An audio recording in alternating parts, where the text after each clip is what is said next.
આ તરફ કચ્છના ભચાઉમાં ગાંજાનું વાવેતર ઝડપાયું છે। તોરણિયા ગામે ઘર પાસે જ ગાંજાનું વાવેતર કરવામાં આવ્યું હતું। તેવામાં પોલીસે 100 છોડ અને 2.10 કિલોગ્રામ ગાંજો જે છે તે અહીંથી કબજે કર્યો છે। પોલીસે કુલ 4,21,000નો મુદ્દામાલ કબજે કર્યો છે। સામખિયાળી પોલીસે આરોપીને ઝડપી પાડ્યો। પોલીસે એનડીપીએસની કલમો હેઠળ ગુનો દાખલ કર્યો છે અને વધુ તપાસ હાથ ધરી છે। એનડીપીએસની કલમો હેઠળ આ ગુનો દાખલ કરાયો છે। પોલીસે કુલ 4,21,000નો મુદ્દામાલ અહીંથી કબજે કરવામાં આવ્યો છે। ગાંજાનું વાવેતર પોતાના ઘરની બહાર જ કરવામાં આવ્યું હતું।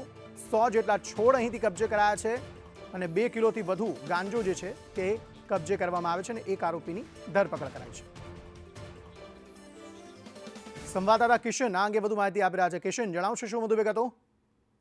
જી અંકિત, હાલ સામખિયાળી પોલીસે ભચાઉ તાલુકાના જે તોરણિયા ગામ છે ત્યાંથી પોતાના જ આરોપીના પોતાના રહેણાંકના મકાનના આંગણાની અંદર મોટા પ્રમાણની અંદર ગાંજાનું વાવેતર કરવામાં આવ્યું હતું અને જે ગાંજાનું વાવેતર છે તે પોલીસને બાતમી મળી હતી અને બાતમીના આધારે સામખિયાળી પોલીસે ત્યાંથી મોટા પ્રમાણની અંદર ગાંજોનું વાવેતર અને સૂકો ગાંજો એમ 4 લાખ અને 42,000 જેટલો મુદ્દામાલ કબજે કર્યો છે અને હાલ આરોપીની અટક કરી અને એફએસએલની મદદ લઈ આગળની કાર્યવાહી હાથ ધરી છે।